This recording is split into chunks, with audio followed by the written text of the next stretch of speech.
Hello साथियों, मैं Anoop Singh A to Z classes के इस ऑनलाइन प्लेटफॉर्म पर आप सभी का स्वागत करता हूं। साथियों, ये 100 क्वेश्चन का करंट अफेयर का ब्रह्मास्त्र, जैसा कि मैंने वादा किया था कि आप लोगों के लिए एक ब्रह्मास्त्र मैं जरूर लेकर के आऊंगा, तो ये ब्रह्मास्त्र आप लोगों के लिए निश्चित ही ब्रह्मास्त्र का ही काम करेगा, इसीलिए इसका नाम ब्रह्मास्त्र लिखा गया है। तो आप लोग इस क्लास को देखना मत भूलिएगा और नोट डाउन करते चलिएगा। बस एक बार ना समझ में आए, नहीं नोट डाउन करना है तो एक बार नहीं, 2 बार नहीं, 3 बार देखिए वीडियो को, लेकिन ये वीडियो पूरा देख लीजिएगा। निश्चित ही करंट अफेयर से जितना भी क्वेश्चन आएगा इससे बाहर नहीं आने वाला है। ये कई किताबों का निचोड़ है, कई जगहों का यह निचोड़ है। यह पूरी क्लास एक जगह से नहीं लिया गया है, पूरा ये निचोड़ लिया गया है, तो निश्चित ही इसमें आपको बहुत मदद मिलने वाला है। तो पूरी क्लास देखिएगा, पूरा देखिएगा, एक बार नहीं 2 बार देखिएगा, सब कुछ समझ में आ जाएगा आप लोगों को। तो आइए शुरू करते हैं आज का करंट अफेयर का ब्रह्मास्त्र। इस परीक्षा के लिए निश्चित ही यह ब्रह्मास्त्र का ही काम करेगा। तो आइए देखते हैं। पहला है, आंगनवाड़ी के लिए बच्चों में पोषण स्तर में सुधार के लिए मेनू में दूध और अंडे की शुरुआत की गई है। कहां के आंगनवाड़ी में? तो केरल राज्य के आंगनवाड़ी में वहां के बच्चों में मेनू में दूध और अंडा लाया गया है। यह तो हो गई केरल की बात, लेकिन तमिलनाडु सरकार ने क्या किया है कि 1 से 5 तक के बच्चों में नाश्ता की योजना लेकर आया है। तमिलनाडु सरकार, अब वहां पे नाश्ता भी मिलेगा, इडली डोसा वगैरह, ठीक है। तो तमिलनाडु में नाश्ता का योजना 1 से 5 तक के बच्चों को, और केरल में आंगनवाड़ी के बच्चों को दूध और अंडा। ये यहां से कंफ्यूज मत होइएगा, ठीक है। अगला है, सभी जिलों में एक एक संस्कृत ग्राम की शुरुआत। उत्तराखंड राज्य है जिसमें कुल 13 जिले उत्तराखंड राज्य में है। हर एक जिले में एक एक गांव ऐसा बनाया जा रहा है जो गांव पूरी तरह से संस्कृत रहेगा। संस्कृत वहां की बोली रहेगी, वहां का सब कुछ संस्कृत में रहेगा, तो वहां एक एक गांव ऐसा बसाया जाएगा हर एक जिले में। अगला क्वेश्चन है, कॉमनवेल्थ गेम। सबसे पहले हम कॉमनवेल्थ गेम की बात करते हैं। तो जुलाई और अगस्त में हुआ था, 8 अगस्त को इसका समापन था। और ये पहले स्थान पे ये कौन था? तो यह पहले स्थान पे पदक तालिका में ऑस्ट्रेलिया था, इंडिया चौथे नंबर पे था, चौथे नंबर पे था। और यह कहां पे हुआ था कॉमनवेल्थ गेम? तो बर्मिंघम इंग्लैंड में इसका आयोजन हुआ था। और तीसरी बार मेजबानी किसने की थी? इंग्लैंड ने मेजबानी की थी। तो कॉमनवेल्थ गेम इंग्लैंड में हुआ था इस बार का। अगला कब होगा? 2026 में। कहां होगा? ऑस्ट्रेलिया में होगा। ऑस्ट्रेलिया ही कॉमनवेल्थ गेम 2022 में पदक तालिका में नंबर 1 पे था। इंडिया चौथे स्थान पर। कितने पदक के साथ पूछे तो 61 कुल पदक जीते थे, जिसमें 22 पदक तो गोल्ड थे, सिल्वर था 16 और ब्रॉन्ज था 23, ठीक है। पदांग मैदान, ये पदांग मैदान है कहां पे? इसकी कहानी हम लोग बात करते हैं तो सिंगापुर में ये पदांग मैदान है, और 2022 में इसको राष्ट्रीय स्मारक घोषित किया गया है। क्या इस मैदान की खास बात है? तो सुभाष चंद्र बोस ने इसी मैदान से दिल्ली चलो का नारा दिया था, तो इसीलिए इसको 1943 में यह नारा दिया था दिल्ली चलो का, इसी मैदान से, इसीलिए इसको राष्ट्रीय स्मारक घोषित किया गया है। इस मैदान को सिंगापुर में यह मैदान है। पहला 3D वर्चुअल स्पेस म्यूजियम की बात करते हैं तो यह म्यूजियम, इसका म्यूजियम का नाम क्या है? स्पार्क है, और यह म्यूजियम इसरो के द्वारा खोला गया है। इस म्यूजियम में क्या रहेगा? तो इसरो की सारी उपलब्धियों के बारे में, स्पेस के बारे में सारी कुछ जानकारी दी जाएगी, वो भी 3D रूप में दी जाएगी। जितना भी शो चलेगा 3D रूप से, इसमें देखने पे ऐसा मालूम चलेगा कि सब कुछ रियल हो रहा है। और इसरो की उपलब्धियों के बारे में, जितनी भी उपलब्धियां हैं वो सारी उपलब्धियों के बारे में इसमें बताया जाएगा। ये वर्चुअल स्पेस म्यूजियम के बारे में, ये 3D है, पूर्णतः पूरी रूप से यह 3D है, और इसका नाम क्या है? स्पार्क है, ठीक है। तो अगर आपको यहीं घर बैठे ही देखना है तो इसरो ने एक वेबसाइट लॉन्च किया है, वो उसका नाम है isropark.nic.gov.in करके है। तो इस पे है, तो उस पे पूरा वीडियो और फोटो वगैरह भी मिल जाएगा आप लोगों को, ठीक है, देख लीजिएगा उसको। अगला है, दुनिया का सबसे ऊंचा रेलवे पुल की बात करते हैं कि दुनिया का सबसे ऊंचा रेलवे पुल ये कहां पे बनाया गया है, इसका क्या नाम है? तो चिनाब नदी पर इसको बनाया गया है और इसका नाम है गोल्डन ज्वाइंट, गोल्डन ज्वाइंट। अगर हम इसके ऊंचाई की बात करते हैं तो यह एफिल टावर से भी ऊंचा पुल बनाया गया है और सलाले और 2 स्टेशनों को ये जोड़ेगा। चिनाब नदी है इसके बीच में और 359 फुट ये ऊंचा है, 359 फुट ये ऊंचा है। और इसकी अगर लंबाई की बात करते हैं तो इसका लंबाई 1315 ये फुट लंबा है ये ब्रिज, ध्यान दीजिएगा। अगले क्वेश्चन की बात करते हैं और यह कहां पे है, जम्मू कश्मीर में है, चिनाब नदी जम्मू कश्मीर में। अगले क्वेश्चन की बात करते हैं तो भारत में वर्तमान में कुल रामसर स्थल 2022 में ही अभी जून जुलाई तक कुल कितने रामसर स्थल थे, तो 49 रामसर स्थल थे। लेकिन 49 के बाद 5 रामसर स्थल और उसमें जोड़े गए तो ये 54 हो गया, फिर से 10 जोड़े गए तो वो कितना हो गया, फिर से 64 हो गया, फिर से 5 उसमें जोड़े गए 69 हो गया, फिर से कितने जोड़े गए तो 11 रामसर स्थल जोड़े गए, जो कि कुल मिलाकर कितना हो गया, 75 हो गया। ये 75 की संख्या कुछ कम भी था लेकिन उसको जोड़ दिया गया। क्यों किया गया कि आप जानते हैं 2022 में आजादी का अमृत महोत्सव मनाया गया, वो भी कौन सा, 75वां आजादी का अमृत महोत्सव, यानी 75 वर्ष आजादी को हो गए थे, इसीलिए इसको ये संख्या किया गया है। ठीक है, अगर हम IFFM की बात करते हैं, Indian film federation of Melbourne, ठीक है, Indian film federation of Melbourne में बेस्ट एक्टर का अवार्ड, इसकी बात करते हैं तो यह अवार्ड रणवीर सिंह को मिला 2022 में। और किस फिल्म के लिए मिला है, तो 83 जो फिल्म इनकी आई थी इसके लिए इनको मिला है। इन्होंने कपिल देव का उसमें किरदार निभाया है, जो कि भारत ने 1983 में वर्ल्ड कप जीता था वेस्ट इंडीज को हरा करके, तो उन्हीं का कपिल देव का किरदार ही रणवीर सिंह ने निभाया है 83 मूवी में। अगले क्वेश्चन की बात करते हैं, हॉवित्जर गन, ये ATAGS ये क्या है, हॉवित्जर गन की बात करते हैं तो यह एक तोप का नाम है जो 15 अगस्त को दिल्ली लाल किले पे तोपों की सलामी दी जाती है। तो यह तोप स्वदेशी है, यानी DRDO के द्वारा इसको बनाया गया है इस तोप को, और इसी तोप के द्वारा इस बार 2022 का जो सलामी दिया गया था, तोपों की जो सलामी दी जाती है वो इसी तोप से दिया गया था, जिसको किसने बनाया था, तो DRDO ने इसको बनाया था। अगर हम DRDO की बात करते हैं तो इसकी स्थापना 1958 में हुई थी। और अगर हम इसरो की बात करते हैं तो 15 अगस्त 1969 को इसकी स्थापना हुई थी। इसकी स्थापना देख लीजिएगा, इसरो का मुख्यालय बेंगलुरु में है।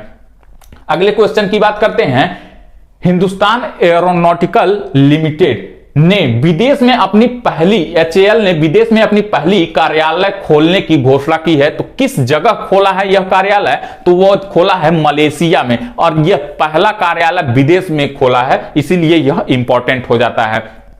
अगले क्वेश्चन की बात करते हैं, स्वदेशी रूप से विकसित पहली हाइड्रोजन ईंधन सेल बस का अनावरण कहां पे किया गया था, तो पुणे में इसका अनावरण किया गया था। और हाइड्रोजन से चलने वाली पूर्णतः ट्रेन कहां पे चली थी पहली, तो जर्मनी में चली थी, यह भी यहां से ध्यान रखिएगा। अगर हम बात करते हैं घटियाना नामक केकड़े की प्रजाति, ये कहां पे खोजी गई, तो यह कर्नाटक में खोजी गई थी, इसको यहां से ध्यान रखिएगा। अगर हम बात करते हैं अगले क्वेश्चन की, तो दुनिया का सबसे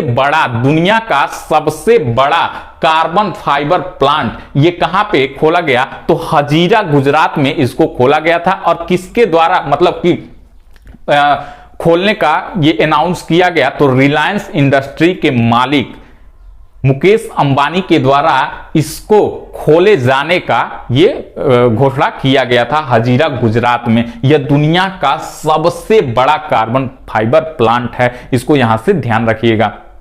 ठीक है, अगले क्वेश्चन की बात करते हैं, तो भारत का पहला स्वदेशी निर्मित विमान वाहक पोत, भारत का पहला स्वदेशी निर्मित विमान वाहक पोत की बात करते हैं तो यह कौन सा है, INS विक्रांत है। और यह क्यों महत्वपूर्ण हो जाता है, क्योंकि यह स्वदेशी निर्मित है और इसका जलावरण कहां से किया गया था, तो कोच्चि से इसका जलावरण किया गया था। और किसने किया था इसका उद्घाटन, किसने किया था, जल आवरण किसने किया था, तो नरेंद्र मोदी जी ने किया था, इसको यहां से ध्यान रखिएगा।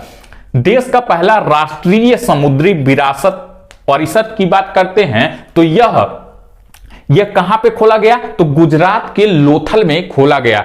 इसमें भी ये क्या होगा, समुद्रों के किनारे है लोथल गुजरात, और इसमें समुद्रों से जुड़े ये सब क्या दिखाए जाएंगे, विरासत दिखाए जाएंगे। इसको यहां से ध्यान रखिएगा। एलिजाबेथ द्वितीय की बात करते हैं तो एलिजाबेथ द्वितीय का निधन हो गया था, और यह एलिजाबेथ द्वितीय ब्रिटेन पर सबसे ज्यादा दिनों तक राज करने वाली यही है एलिजाबेथ द्वितीय। इनका स्कॉटलैंड में निधन हो गया, और कितने वर्ष की अवस्था में हुआ था, तो 96 वर्ष की अवस्था में हुआ था। यह भी से ध्यान रखिएगा। भारत की तरफ से अंतिम यात्रा में इनके किसने भाग लिया था, द्रौपदी मुर्मू ने इसमें भाग लिया था। यह भी यहां से ध्यान रखिएगा।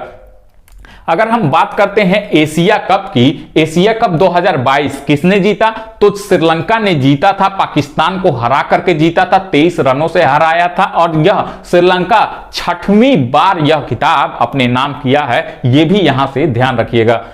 यूपी के पहले हेल्थ एटीएम का प्रारंभ की बात करते हैं तो योगी आदित्यनाथ ने इस हेल्थ एटीएम की शुरुआत की है। यूपी का पहला है, इसको कहां पे खोला गया है, तो गोरखपुर में एक स्थान है चरगावा, यहां पे इस एटीएम का शुरुआत किया गया है। यह भी यहां से ध्यान रखिएगा। अगर हम बात करते हैं अगले क्वेश्चन की, तो यह सीओ के 23वें शिखर सम्मेलन की मेजबानी भारत करेगा। आप जानते हैं कि यह सीओ का 1 वर्ष का मेजबानी दिया जाता है हर एक देश को, जो भी देश इसमें शामिल होते हैं। तो इस बार का 2022-23 का मेजबानी किसको दिया गया है, तो भारत को सौंपा गया है यह सीओ की मेजबानी। और यह सीओ 23वें की बैठक कहां पे होगी, भारत में ही होगी। अगर हम बात करते हैं जो जिस देश को यह सौंपा जाता है, उस देश में किसी राज्य के किसी जिले को क्या पर्यटक राजधानी घोषित किया जाता है, तो इसने यह सीओ ने किस जिले को पर्यटक राजधानी घोषित किया है, तो वाराणसी को पर्यटक राजधानी घोषित किया है। यह भी यहां से ध्यान रखिएगा। अगर हम बात करते हैं अगले क्वेश्चन की, तो उत्तर प्रदेश राज्य का पहला डिजिटल विभाग, ये कौन सा पूर्ण रूप से डिजिटल विभाग बन गया है, यानी सारा काम कंप्यूटर के द्वारा डिजिटल रूप से किया जाएगा, तो वो विभाग है अभियोजना विभाग। इसमें पूरा का पूरा काम किसके द्वारा किया जाएगा, डिजिटल रूप से पूरा हर एक काम किया जाएगा। ठीक है।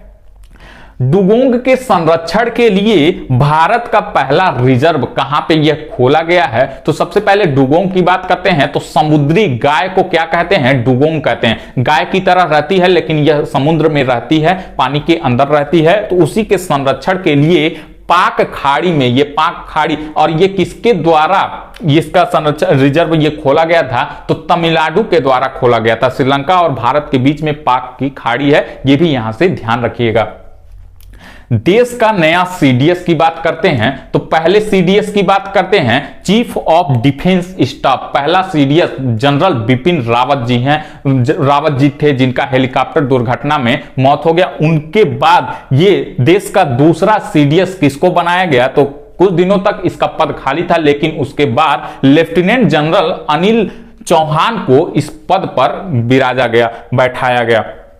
अगर हम बात करते हैं अगले क्वेश्चन की, तो स्वर्णिम गुजरात खेल विश्वविद्यालय, आप जानते हैं कि खेल में भाग लेने वाले को महत्वपूर्ण बनाया जा रहा है, उसको प्रतिभाग लेने वाले को आगे ले जाया जा रहा है, इसीलिए यह क्वेश्चन महत्वपूर्ण हो जाता है। स्वर्णिम गुजरात खेल विश्वविद्यालय का आयोजन उद्घाटन कहां पे हुआ था, तो गांधीनगर गुजरात में इसका उद्घाटन हुआ। और किसने किया होगा, निश्चित ही गांधीनगर में है, गुजरात में है, तो किसने किया होगा, मोदी जी ने किया होगा। तो इसका उद्घाटन किसने किया, मोदी जी ने किया था। बिजली से चलने वाला दुनिया का पहला हवाई जहाज की बात करते हैं तो इसका नाम एलिस है। हालांकि इसका परीक्षण तो हो चुका है, यह 3500 फीट ऊंचाई तक गया था और 8 मिनट तक इसने अपनी उड़ान भरी थी, लेकिन अभी इसका मतलब चालन नहीं है कि यह चल रहा है, इसका केवल परीक्षण अभी हुआ है। तो इसको यहां पे ध्यान रखिएगा। क्या नाम है इस हवाई जहाज का, तो एलिस नाम है। वाशिंगटन डीसी का यह न्यूज है। ठीक है। अगला क्वेश्चन है 52वें दादा साहब फाल्के पुरस्कार। एक बार YouTube पे ही मैंने अब क्विज डाला था कि 2020 के लिए 52वें दादा साहब फाल्के पुरस्कार किसको दिया गया था, तो अधिकांशतः लोग किसको लगाए थे, अमिताभ बच्चन को लगाए थे। उसके बाद दूसरे नंबर पे क्या लगाए थे, रजनीकांत जी को लगाए थे।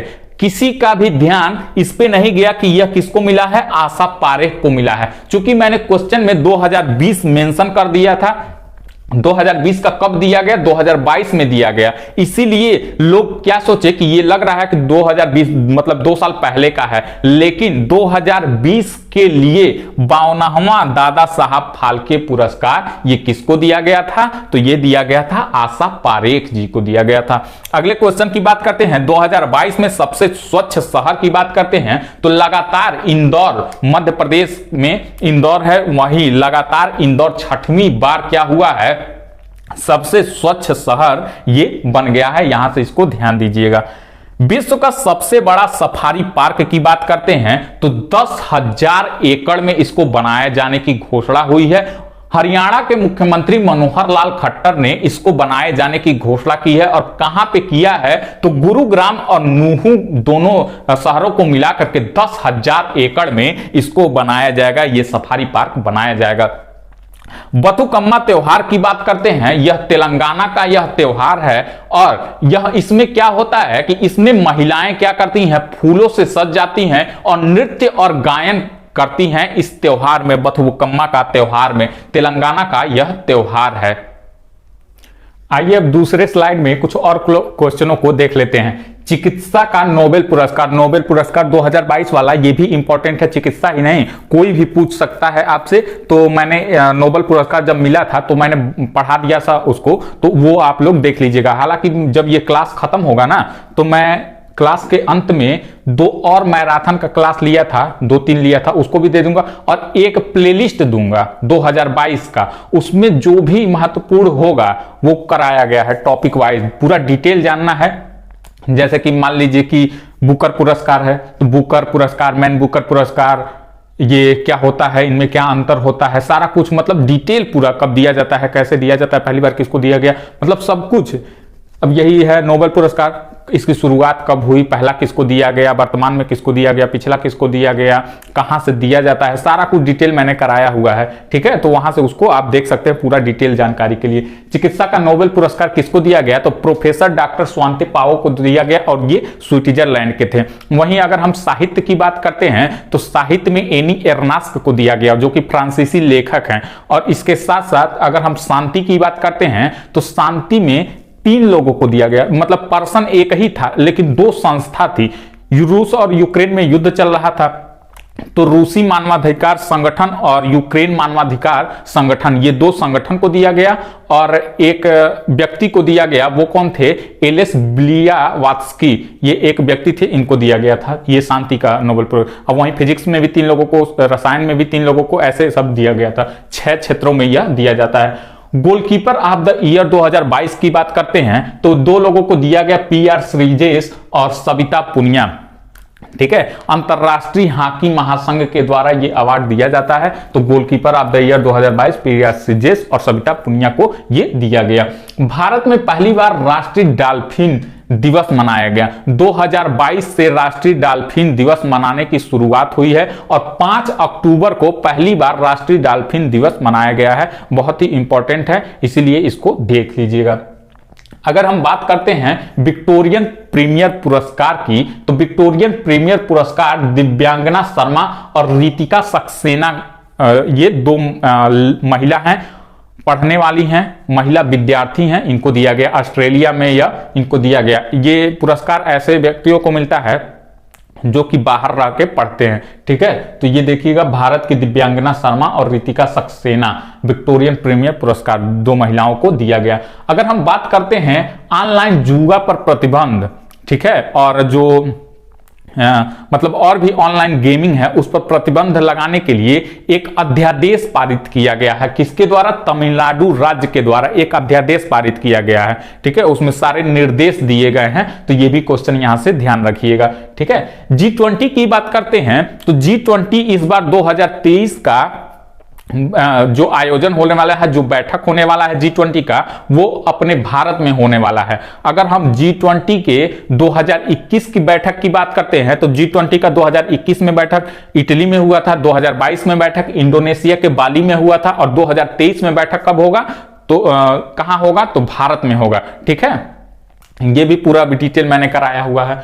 36वां राष्ट्रीय खेल का आयोजन, 36वें राष्ट्रीय खेल का आयोजन गुजरात के 6 शहरों में किया गया, जैसे बड़ोदरा, अहमदाबाद, ये सब गांधीनगर, ये सब सारा सूरत वगैरह 6 बड़े शहर हैं, वहीं इसका आयोजन किया गया। अगर हम इसमें पदक तालिका की बात करते हैं कि पहले नंबर पे कौन रहा पदक तालिका में, तो सर्विस स्पोर्ट कंट्रोल बोर्ड, ठीक है, इसमें पदक तालिका में नंबर 1 पे बनी रही, ये भी यहां से ध्यान रखिएगा। अगला क्वेश्चन है, दुनिया की सबसे लंबी यात्री ट्रेन स्विट्जरलैंड ने अपने 175वें दिवस पर ये दुनिया की सबसे लंबी यात्री ट्रेन चलाया था, इसका ये भी ध्यान रखिएगा, ठीक है।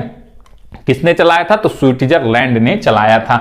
ब्रिटेन के सबसे युवा प्रधानमंत्री, अभी आप लोगों ने एक न्यूज सुना होगा, 2 दिन पहले का ही न्यूज है, जो भारतीय मूल के ऋषि सुनक हैं, जो कि ब्रिटेन के सबसे युवा प्रधानमंत्री हैं, इनकी पत्नी और 2 बेटियां ये गोवा बीच पे आए हुए हैं, और मतलब आए हुए थे और वहां पे मस्ती कर रहे थे, पानी में जाके वो जो होता है उसको चला रहे थे। तो आप लोगों ने न्यूज में देखा होगा, जो स्कूटर टाइप का नहीं होता है, हाँ, तो वही वो चला रहे थे, ठीक है, गोवा में। तो इसलिए ये न्यूज चर्चा में बना हुआ है, तो क्वेश्चन पूछे जाने की संभावना है, इसीलिए ये क्वेश्चन लिया गया है, ठीक, ये यहां से ध्यान रखिएगा। अगर हम बात करते हैं उत्तर प्रदेश का पहला हाथी अभ्यारण्य, दुधवा राष्ट्रीय उद्यान पीलीभीत उत्तर प्रदेश का पहला हाथी अभ्यारण्य घोषित हुआ है, इसको यहां से आप ध्यान रखिएगा। अगर हम बात करते हैं प्रधानमंत्री शहरी आवास योजना, प्रधानमंत्री शहरी आवास योजना, ये 2022 का अवार्ड, इस योजना का 2022 का अवार्ड किसको दिया गया था? तो उत्तर प्रदेश को दिया गया था। और दूसरा किसको दिया गया था? तो मध्य प्रदेश को दिया गया था, ये भी यहां से ध्यान रखिएगा, ठीक है। पहला अवार्ड प्रथम स्थान पे कौन था? उत्तर प्रदेश था, और दूसरे स्थान पर मध्य प्रदेश था, ये दोनों यहां से ध्यान रखिएगा। अगर हम बात करते हैं अंतरराष्ट्रीय सौर गठबंधन का पुनः अध्यक्ष, आप जानते हैं एकमात्र ऐसा इंटरनेशनल संस्था जिसका मुख्यालय कहां पे है? तो गुरुग्राम में है, भारत में है, इसीलिए यह महत्वपूर्ण हो जाता है। पुनः ये भारत और फ्रांस की मदद से इसका आयोजन मतलब किया गया था, गठबंधन किया गया था। तो इसका पुनः अध्यक्ष भारत को ही बनाया गया है, और सह अध्यक्ष किसको बनाया गया है? तो फ्रांस को बनाया गया है, ये भी यहां से ध्यान रखिएगा। बुकर पुरस्कार 2022 की बात करते हैं, अभी मैंने बताया कि पूरा डिटेल मैंने कराया हुआ है, अगर आप लोगों को देखना है तो प्लेलिस्ट में जा करके देख सकते हैं, ठीक। बुकर पुरस्कार 2022 की बात करते हैं तो सेहान करुणा तिलका श्रीलंका की हैं, जो इनको दिया गया था बुकर पुरस्कार 2022, ठीक।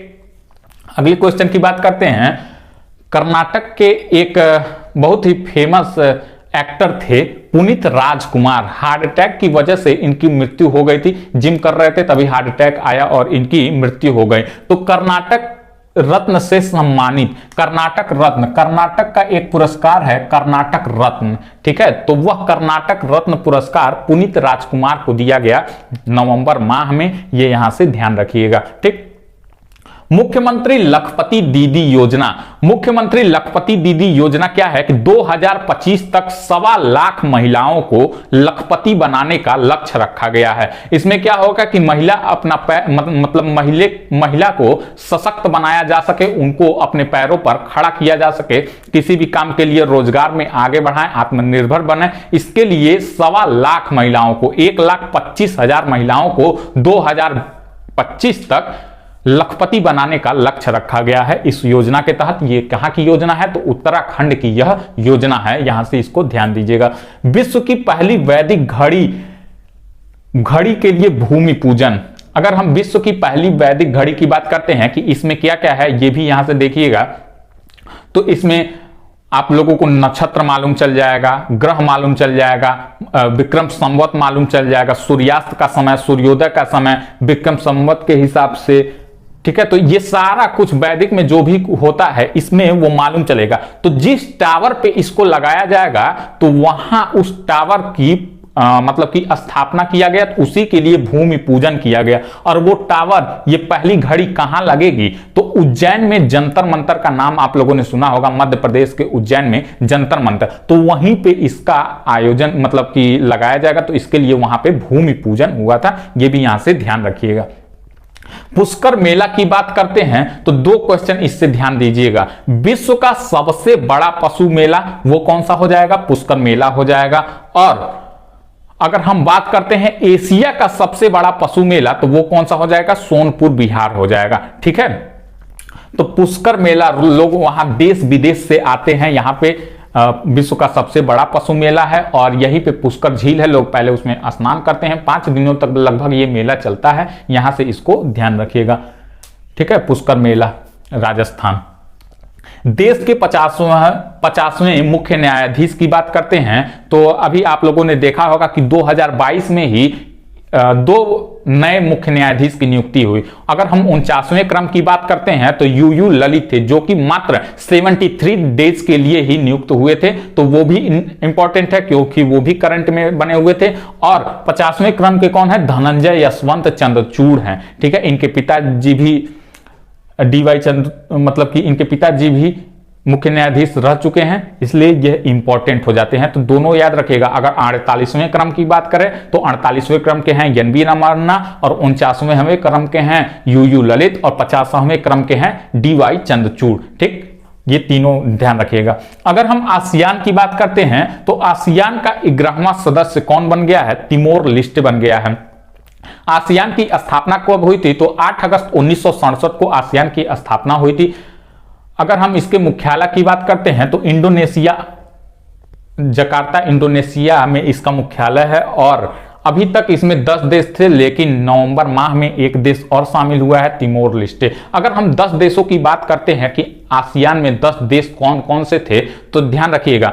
Myanmar, Thailand, Indonesia, Malaysia, Laos, Cambodia, Vietnam, Philippines, Brunei, Singapore, ये कुल 10 देश थे। यहां से इसको ध्यान रखिएगा। ठीक है, लेकिन अब कितने हो गए हैं? 11 हो गए। एक कौन हो गया? तिमोर लेस्टे हो गया है। Life time achievement award 2022 Rajendra Singh Pawar को दिया गया था। यह भी यहां से ध्यान रखिएगा। ये हालांकि ये क्वेश्चन पूछा हुआ है, इसीलिए ये क्वेश्चन रखा गया है। ठीक, इंपॉर्टेंट है।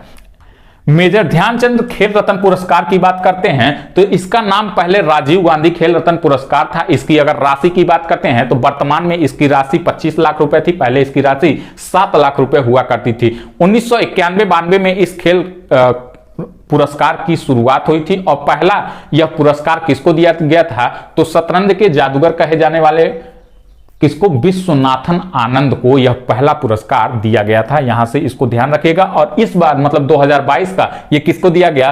तो अंशिता शरद कमल को दिया गया। ये किस खेल से संबंधित है? तो यह है टेबल टेनिस से संबंधित है। ठीक, यहां से इसको ध्यान रखिएगा। पर्यावरण प्रदर्शन सूचकांक, यह क्यों यह क्वेश्चन लिया गया है? यह वाकई में एक शर्मनाक की बात है अपने आप में भी कि 180 देश इस मतलब कि इस सूचकांक में आते हैं और भारत सबसे निचले क्रम पे है। यानी 180 नंबर पे, 180 क्रमांक पे है, सबसे नीचे से पहला है भारत, इसमें इसको रैंक मिला है। तो इसीलिए यह इंपॉर्टेंट हो जाता है, पूछ सकता है पर्यावरण प्रदर्शन सूचकांक। ठीक, अगर हम पहले की बात करते हैं तो डेनमार्क यह पहले पर बना हुआ है। राष्ट्रीय जनजाति नृत्य महोत्सव और राज्य उत्सव 2022 दोनों दो क्वेश्चन है। राज्य उत्सव 2022 और राष्ट्रीय जनजाति नृत्य महोत्सव 2022 ये कहां पर इसका आयोजन हुआ था? तो छत्तीसगढ़ में इसका आयोजन हुआ था। ये यहां से ध्यान रखिएगा। धन वर्षा योजना, धन वर्षा योजना LIC की योजना है, जीवन के साथ भी जीवन के बाद भी। जब यही क्वेश्चन मैंने पहली बार पढ़ाया था तो उसमें मैंने एक बात कहा था कि LIC वाले जहां भी लोग बैठ जाते हैं, जीने से ज्यादा फायदा मरने का बताने लगते हैं। इसी पे एक लोग भड़क गए, अब हम नाम तो नहीं लेंगे, लेकिन एक लोग भड़क गए कि वो भी दरअसल LIC में ही थे। नहीं, ऐसा नहीं है, ये है वो है। हम कहे अरे इतना गर्म होने की बात नहीं है, हमारे पिताजी भी LIC में रहते हैं। ठीक है, तो हमको मालूम है कि क्या है कैसे है। ठीक, तब जाकर वो शांत हुए कि नहीं इसके पिताजी हैं तो कुछ ना कुछ तो नॉलेज होगा ही। ठीक है, धन वर्षा योजना LIC की योजना है। भारतीय क्रिकेट कंट्रोल बोर्ड BCCI की बात करते हैं, इसके नए अध्यक्ष रोजर बिन्नी बनाए गए हैं और ये किस क्रम के हैं? तो 36वें क्रम के हैं। ये भी यहां से ध्यान रखिएगा।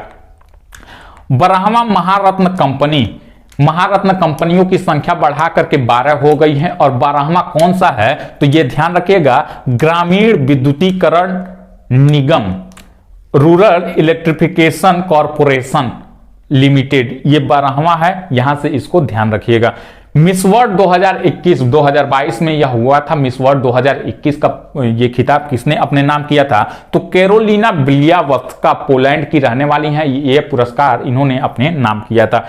T+2 अवार्ड की बात करते हैं तो T+2 अवार्ड 2022, ये 2022 वाला है, ध्यान दीजिएगा 2022 का यह किसको मिला? तो सत्यमंगलम टाइगर रिजर्व को यह पुरस्कार 2022 वाला मिला था। और वहीं अगर हम 2021 की बात करते हैं तो पीलीभीत टाइगर रिजर्व को यह 2021 वाला मिला था, यह भी यहां से ध्यान रखिएगा। स्विट्जरलैंड का मैत्री राजदूत ओलंपिक में भारत की तरफ से एकमात्र स्वर्ण पदक विजेता नीरज चोपड़ा को स्विट्जरलैंड ने मैत्री राजदूत घोषित किया है, यह भी यहां से ध्यान रखिएगा।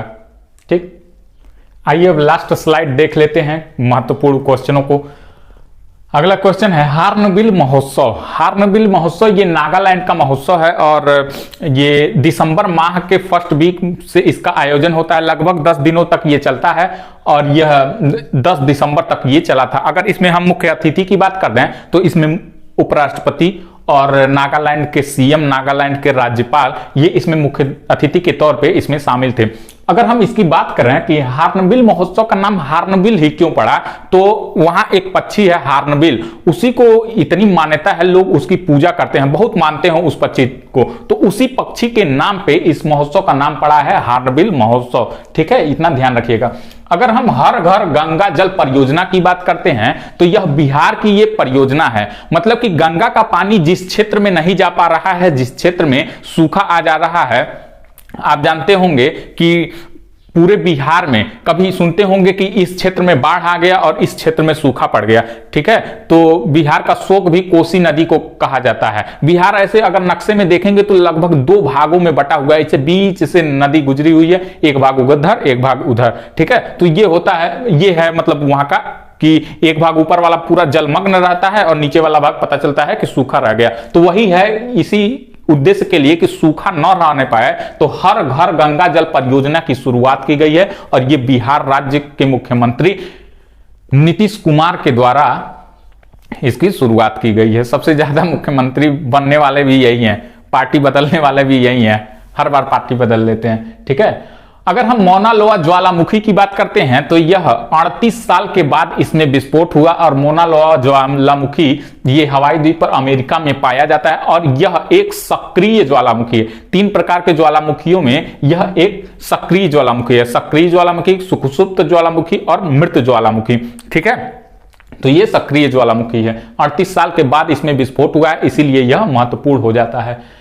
PSLV C54 मिशन के द्वारा, इसरो के द्वारा इस मिशन को भेजा गया था और 9 सैटेलाइट, कितने सैटेलाइट? तो 9 सैटेलाइट इसमें भेजे गए थे कुल। अगर हम PSLV की फुल फॉर्म की बात करते हैं तो पोलर सैटेलाइट लॉन्च व्हीकल, इसका फुल फॉर्म हो जाता है। कुल 9 सैटेलाइट इसमें भेजे गए थे। इसरो की स्थापना की बात करते हैं तो इसरो की स्थापना 1969 में हुई थी और इसका मुख्यालय बेंगलुरु में है, ये भी यहां से ध्यान रखिएगा। दुनिया की पहली इंट्रानेजल कोविड-19 वैक्सीन, अब मतलब कि इंजेक्शन के द्वारा नहीं, नाक में नेजल के द्वारा, जैसे आंख में, नाक में डालने वाला, कान में डालने वाला दवा नहीं होता, वैसे ही नेजल के द्वारा इस वैक्सीन को दिया जाएगा। और अकस्मात की शुरुआत के लिए अभी बीच में क्या हो रहा था, कोविड की केसेस आ रही थी, बहुत तेजी से बढ़ रही थी। ठीक, तो उसी के लिए इसको मंजूरी दे दिया गया और इसका क्या नाम है? तो इनकोवैक इसका नाम है, इनकोवैक इसका नाम है और यह एक बार सिंगल डोज ही इसका दिया जाता है। लगभग 14 दिनों के बाद यह असर करना शुरू कर देता है, यहां से इसको ध्यान रखिएगा। यूपी की पहली महिला पुलिस कमिश्नर, आप देखते होंगे कहीं भी क्या होता है, किसी घर में प्रवेश कराया जाता है, लक्ष्मी को शुभ माना जाता है, तो यूपी में भी पहली महिला पुलिस कमिश्नर नियुक्त हुई हैं, नोएडा की ये नियुक्त हुई हैं और इनका क्या नाम है? तो लक्ष्मी सिंह इनका नाम है। यहां से आप ध्यान दीजिएगा, याद कर लीजिएगा, कोरिलेट कर लीजिएगा कि कहीं पे एंट्री होता है तो लक्ष्मी सिंह का होता है, लक्ष्मी का होता है, तो यहां लक्ष्मी सिंह, इससे कोरिलेट कर लीजिएगा। अलग से दिव्यांग विभाग की स्थापना, महाराष्ट्र सरकार ने यह कहा है कि हम अलग से दिव्यांग विभाग की स्थापना करेंगे। उस विभाग में दिव्यांगों को सहूलियत दी जाएगी, हर प्रकार की व्यवस्था दी जाने की बात की जा रही है। ठीक है, यहां से इसको ध्यान रखिएगा, महाराष्ट्र इसका आंसर हो जाएगा।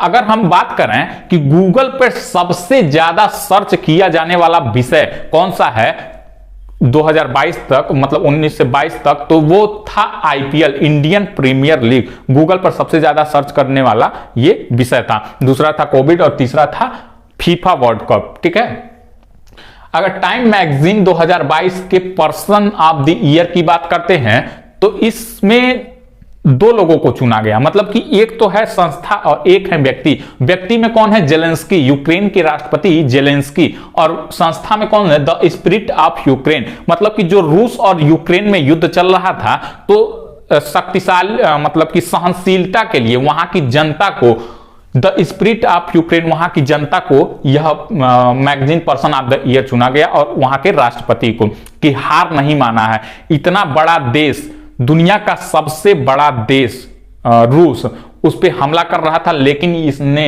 मतलब हार नहीं मानी और वो सामना करता गया, लड़ता गया। और देखिए आज मतलब कि रूस थक करके, हार करके बैठ गया है।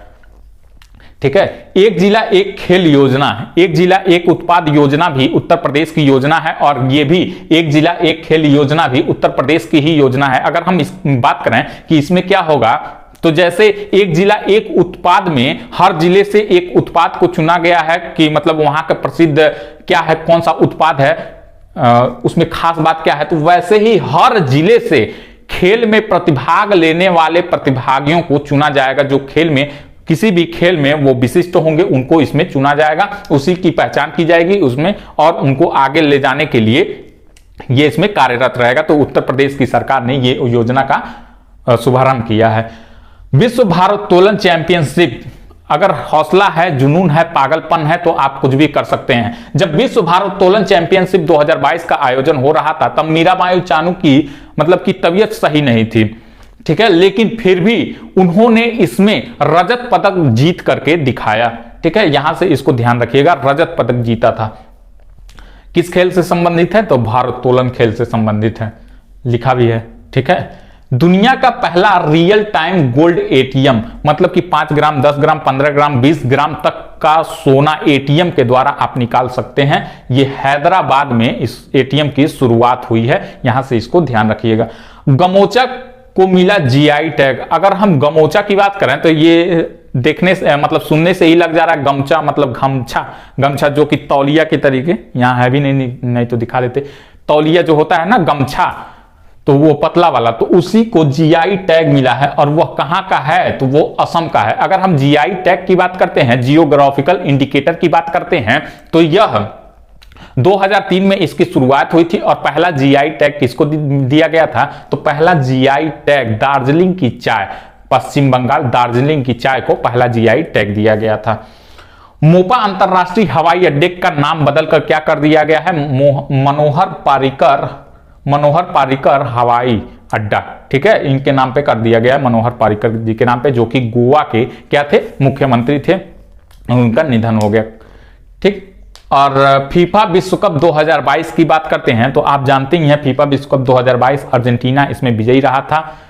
लियोनेल मेसी की टीम इसमें विजयी रही थी। और फीफा से जुड़ी एक और खबर, फीफा से जुड़ी एक और खबर क्या है? फीफा से नहीं, फुटबॉल से जुड़ी एक खबर। दिग्गज फुटबॉलर खिलाड़ी पेले का निधन हो गया। अगर हम बात करें पेले की तो ये ब्राजील के खिलाड़ी हैं और 3 बार इन्होंने फीफा वर्ल्ड कप जिताया था। अगर हम बात करें सबसे ज्यादा गोल की, तो सबसे ज्यादा एक महत्वपूर्ण मतलब की बात करें कि जो सबसे ज्यादा गोल है उस लिस्ट में इनका नाम शामिल है। और सबसे ज्यादा बार फीफा जीतने का रिकॉर्ड भी ब्राजील के नाम है, जिसमें 3 बार ये खुद रह चुके हैं उस फीफा विश्व कप विजेता टीम में। पेले बहुत ही मतलब बेहतरीन खिलाड़ी थे ये। ठीक है, इनका निधन हो गया, यहां से इसको ध्यान दीजिएगा। सियाचिन में पहली बार तैनात महिला, छपने वाला प्रश्न है, निश्चित ही बहुत ही अच्छा प्रश्न है। सियाचिन में जहां -25 डिग्री, -26 डिग्री टेम्परेचर होता है, वहां पे ये महिला की नियुक्ति हुई है। और उनका क्या नाम है? तो कैप्टन शिवा चौहान इनका नाम है। यहां से ये ध्यान रखिएगा, छपने वाला प्रश्न है। गोल्डन ग्लोब पुरस्कार, गोल्डन ग्लोब पुरस्कार 2023 में बेस्ट ओरिजिन सॉन्ग की बात करते हैं तो नाटू नाटू जो कि नाचो नाचो है, राजा मौली के द्वारा RRR फिल्म ये बनाया गया था। राजा मौली उसके डायरेक्टर थे। यहां से इसको ध्यान रखिएगा। कौन से गाने को ओरिजिन सॉन्ग का बेस्ट ओरिजिन सॉन्ग का पुरस्कार मिला है तो नाटू नाटू, जिसको हम क्या जानते हैं, नाचो नाचो जानते हैं, लेकिन उच्चारण वहां पे वो जो पुरस्कार दे रहा था वो किस नाम से किया था, नाटू नाटू। तो यहां से इसको ध्यान रखिएगा। विश्व का सबसे बड़ा नदी क्रूज की बात करते हैं तो इसका नाम है यमवी गंगा विलास। और ये बात है, मतलब ये कहां से कहां तक चलेगा तो ये वाराणसी से डिब्रूगढ़ तक चलेगा और इसकी लंबाई कितनी है, 3200 किलोमीटर है। साथ ही साथ ये मतलब कि विश्व का सबसे बड़ा नदी क्रूज है और 2 साल तक इसमें टिकट बुक हो गया है, बिक गया है, मतलब कि 2 साल तक इसमें टिकट नहीं खरीद सकते हैं, पूरा बुक हो गया है। ठीक। डॉक्टर पतंग राव कदम पुरस्कार 2023 की बात करते हैं तो सीरम इंस्टीट्यूट के मालिक अदार पूनावाला को यह पुरस्कार दिया गया था। कोविड-19 से संबंधित है, इसीलिए इसको ध्यान रखिएगा, क्योंकि अभी पिछले महीने में कोविड का केस बढ़ रहा था, तो यहां से इसको ध्यान रखिएगा। मिस यूनिवर्स 2022 की बात करते हैं तो यह 71वां था, 71 नंबर का था और आर बोनी ग्रोबियल इस मतलब कि मिस यूनिवर्स 2022 चुनी गई। अगर हम 70 क्रम की बात करें, 70 क्रम की बात करते हैं तो ये हरनाज सिंधु चुनी गई थी। यहां से इसको ध्यान रखिएगा, चंडीगढ़ की हरनाज सिंधु चुनी गई थी। संविधान साक्षरता अभियान, सबसे ज्यादा साक्षर कौन सा प्रदेश है तो केरल है और सबसे कम तो बिहार है। तो संविधान साक्षरता अभियान किसने चलाया तो केरल राज्य ने चलाया है। नीलकुरुंजी का फूल, ये पश्चिमी घाट में ये फूल पाया जाता है, 12 साल में एक बार ये फूल खिलता है नीलकुरुंजी, और नीलगिरी पहाड़ी पर यह फूल पाया जाता है पश्चिमी घाट पर। तो इसको क्या कर दिया है सरकार ने, इसको तोड़ने से मना कर दिया है। अब जो भी इस फूल को तोड़ेगा तो उसको क्या होगी, सजा होगी, क्योंकि ये 12 साल में एक बार फूल फूलता है। ठीक है, तो इसको यहां से ध्यान रखिएगा, पश्चिमी घाट पे नीलगिरी पहाड़ी पे ये फूल पाया जाता है। ठीक, और अभी कुछ क्वेश्चन बाकी है, लेकिन मैं आप लोगों को बता दूं कि आप लोग जो भी क्वेश्चन मतलब कि 2022 में लगभग 30-35 टॉपिक पे मैंने करंट अफेयर का पार्ट कराया है और 3-4 मैराथन भी कराए हैं अलग अलग एग्जामों के लिए। लोग उसको बहुत पसंद किए हैं, आप भी उसको देखिएगा, निश्चित ही आप लोगों को भी वो मदद मिलेगा। और ये तो है ही, अगर वो नहीं देखते हैं तो कम से कम 2 मैराथन देख लीजिएगा, जो कि मैं इन स्क्रीन पे लगा दूंगा और साथ ही साथ इसके डिस्क्रिप्शन बॉक्स में भी दे दूंगा। ठीक है, तो वहां से इसको जरूर देखिएगा। अगर हम बात करते हैं जल्लीकट्टू, जो कि पोंगल भी कहा जाता है, तो ये तमिलनाडु का है, जिसमें क्या होता है कि बैलों को कंट्रोल करना रहता है। ठीक, तमिलनाडु का यह त्योहार है, इसको यहां से ध्यान रखिएगा। सबसे कम उम्र में दोहरा शतक की बात करते हैं। दोहरा शतक की अगर हम बात कर लेते हैं तो सबसे पहला दोहरा शतक किसने लगाया तो सचिन तेंदुलकर ने लगाया। सबसे ज्यादा बार किसने लगाया है तो रोहित शर्मा ने लगाया है। और सबसे कम उम्र में किसने लगाया है तो शुभमन गिल ने लगाया है। और सबसे तेज किसने लगाया है तो ईशान किशन ने लगाया है। बच गया एक और नाम, वीरेंद्र सहवाग का। ठीक है, तो कुल भारत के 5 लोग लगाए हैं, वो 5 का लिस्ट ये है।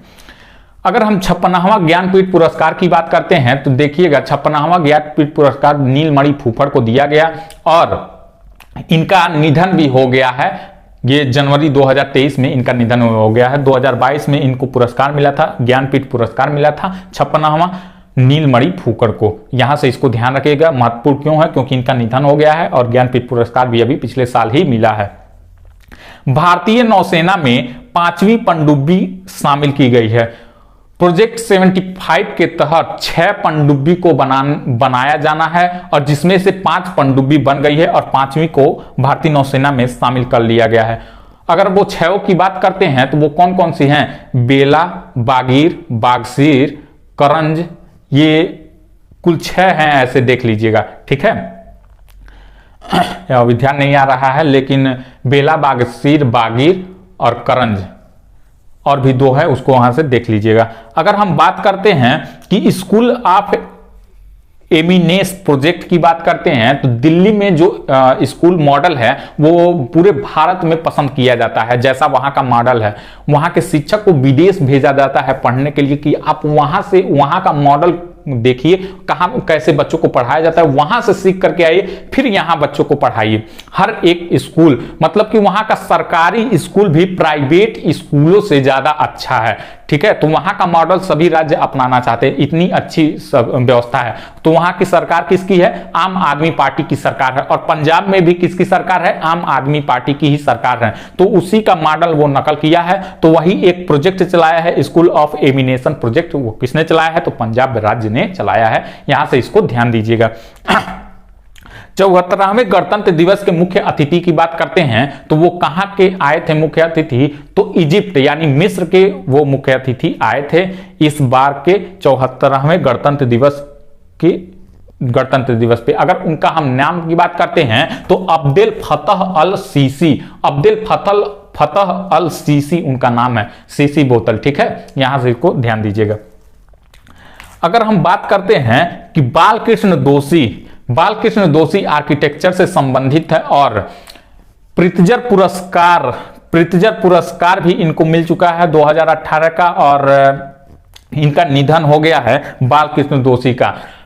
भारत का दूसरा सबसे बड़ा पुरस्कार कौन सा? पद्म विभूषण पुरस्कार इनको ये मिला। जिस दिन मिला उसके एक दिन पहले ही इनकी मृत्यु हो गई। यहां से ये इंपॉर्टेंट है, इसको भी ध्यान दीजिएगा। इस बार का जो पद्म विभूषण पुरस्कार है कुल कितने लोगों को मिला? तो 6 लोगों को मिला, जिसमें एक ये भी शामिल थे, एक मुलायम सिंह भी शामिल थे जिनका निधन हो गया, और जमीन से जुड़े हुए सपा के नेता इतने बेहतरीन थे। ठीक है, समाजवादी पार्टी के संस्थापक। भारत में 100 से अधिक चीते लाए जाने का समझौता हुआ है। अभी आप लोगों ने देखा होगा पिछले साल नरेंद्र मोदी जी जो कि हमारे प्रधानमंत्री के जन्मदिन पर नामीबिया से 8 चीते आए थे। तो 8 ही नहीं, अभी न्यूज में कल परसों भी आ रहा था कि 12 चीते फिर आ रहे हैं। तो 12 ही नहीं, कुल 100 से अधिक चीतों को 12-12 करके अब आएंगे और 100 से अधिक चीतों को लाया जाएगा भारत में। तो कहां से, किस देश से समझौता हुआ है? दक्षिण अफ्रीका से ये समझौता हुआ है। ठीक है, और ये पूरा क्वेश्चन आप लोगों को निश्चित ही बहुत ही मदद करेगा, और पूरा सब कुछ देख लीजिएगा। अभी इन स्क्रीन पे 2 मैराथन और आप लोगों को मिल जाएगा, एक प्लेलिस्ट मिल जाएगा, जो आपको इंपॉर्टेंट लगे उसको देख लीजिएगा। और निश्चित ही जितना भी करंट अफेयर आएगा इससे बाहर नहीं आएगा। आप इसको देखिए, पढ़िए, समझिए, एक बार नहीं 2 बार सुन लीजिए, ना नोट्स बनाइए, लेकिन एग्जाम के पहले एक बार नहीं 2 बार सुन लीजिए। निश्चित ही यह बहुत ही मददगार साबित होने वाला है। ठीक है, और अगर आप लोगों को यह क्लास पसंद आई हो, मेरी मेहनत अच्छी लगी हो, तो वीडियो को लाइक कीजिएगा, शेयर कीजिएगा। जो लोग चैनल पे नए हैं चैनल को सब्सक्राइब कर देंगे, और जो भी महत्वपूर्ण न्यूज होगी इस एग्जाम से रिलेटेड, जो भी अपडेट होगा मैं आप लोगों के सामने लाता रहूंगा। तो इस क्लास को शेयर कर दीजिए, लाइक कर दीजिए, जो लोग नए हैं चैनल पे सब्सक्राइब कर दीजिए। धन्यवाद साथियों।